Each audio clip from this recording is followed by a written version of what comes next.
혹시 이런 생각 해보신 적 없으세요? 내 인생, 내 미래는 이미 다 정해져 있는 게 아닐까? 어쩌면 우리를 한 번쯤은 잠 못 들게 했을 이 깊은 질문.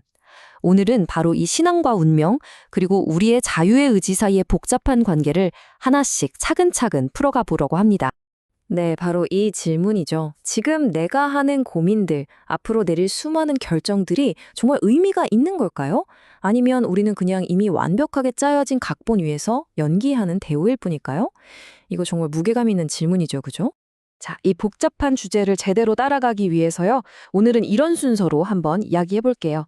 먼저 우리가 흔히 하는 오해를 바로잡고 핵심 개념들을 하나씩 살펴볼 겁니다. 그리고 마지막에는 우리가 진짜 던져야 할 질문은 과연 무엇인지까지 함께 찾아가 보겠습니다. 그럼 첫 번째 주제부터 시작해보죠. 많은 분들이 정해진 미래라고 하면 떠올리는 이미지가 있어요. 바로 하나님이 거대한 인형극의 조종사처럼 내 인생의 모든 것을 하나하나 조종하고 있다는 어쩌면 조금은 두려운 상상입니다. 맞아요. 많은 분들이 바로 이런 두려움을 느끼죠. 내 삶이 마치 모든 부품이 정해진 기계처럼 단 하나의 오차도 없이 고정되어 있다는 공포 말이에요. 하지만 이건 사실 성경이 말하는 그림과는 거리가 멉니다. 하나님은 우리를 조종하는 분이라기보다 우리와 함께 이 여정을 걸어가는 안내자에 훨씬 가깝거든요. 자, 그럼 이 오해를 풀기 위한 첫 번째 열쇠를 한번 같이 볼까요? 바로 하나님의 아심과 강요는 전혀 다른 문제라는 겁니다. 이게 정말 중요해요. 성경은 분명히 말합니다. 하나님은 미래를 아신다고요. 이 구절처럼 시작부터 끝을 다 보고 계시죠. 여기까지는 그럴 수 있다고 생각할 수 있어요. 근데 진짜 질문은 여기서부터 시작돼요. 아는 것이 곧 그렇게 되도록 정해버린 것과 같은 뜻일까요? 여기서 중요한 게 바로 이 다르다는 표시예요. 하나님이 미래를 아신다는 사실이 그 모든 일을 강제로 그렇게 만들었다는 뜻은 절대 아니라는 거죠.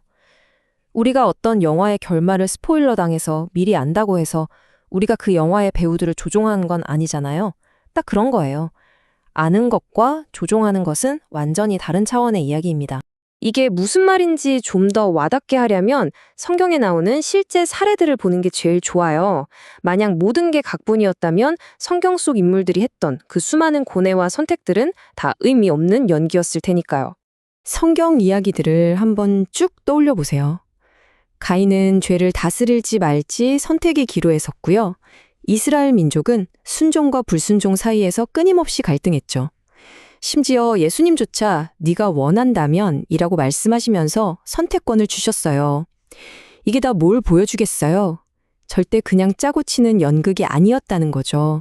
그리고 정말 중요한 건요. 그 선택에는 진짜 결과, 진짜 책임이 따르다는 거예요. 그들의 결정 하나하나가 역사를 바꾸고 자기 자신의 운명을 결정했어요. 이것이야말로 인간의 선택이 단순한 쇼가 아니라는 가장 강력한 증거 아닐까요?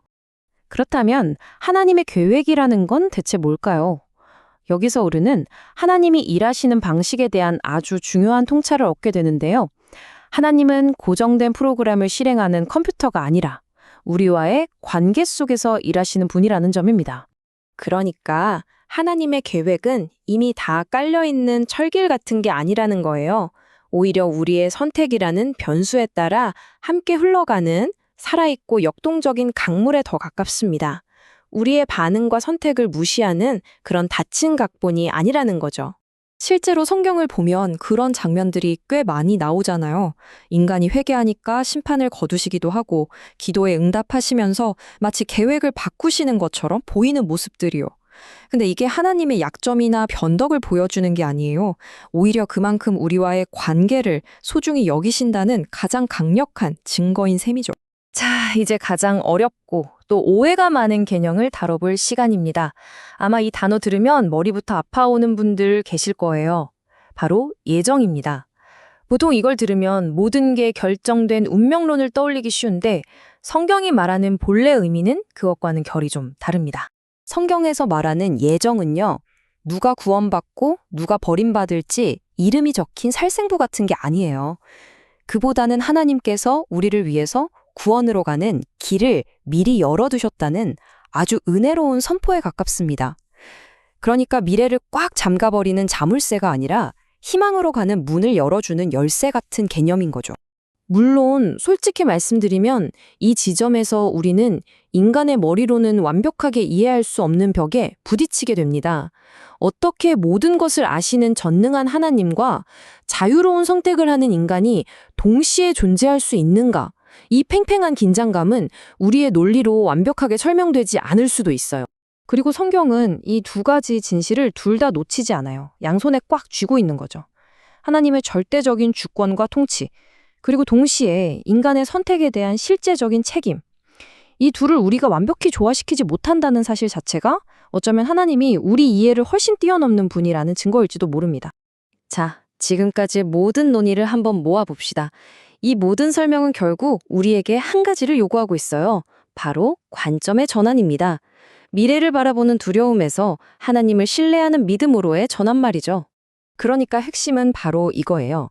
하나님은 우리의 미래를 강제로 고정하고 조종하는 분이 아니라 우리가 내리는 자유로운 선택들 속에서, 그리고 심지어 우리가 실수하는 그 선택들을 통해서도 결국에는 선한 것을 만들어 가시는 분이라는 믿음. 바로 이것입니다. 그렇기 때문에 우리가 맨 처음에 던졌던 이 수동적이고 두려움에 가득 찼던 질문 있잖아요. 이 질문은 이제 우리를 무력하게 만들 뿐이니까 더 이상 핵심 질문이 아닙니다. 대신 우리가 진짜 품어야 할 질문은 바로 이것입니다. 훨씬 더 능동적이고 희망에 찬 질문이죠. 모든 것을 아시는 하나님의 선하심을 믿기에 나는 오늘 그분의 손 안에서 어떤 선택을 하며 살아갈 것인가? 결국 우리가 이 새로운 질문을 품고 살아간다면 미래는 더 이상 정해진 운명이라는 두려움의 대상이 아니게 될 겁니다. 하나님과 함께 한 걸음 한 걸음 걸어가는 희망찬 믿음의 여정이 되는 거죠. 오늘 이야기가 여러분 마음속에 무거운 질문을 조금이나마 희망으로 바꿔드렸으면 좋겠습니다. 들어주셔서 감사합니다.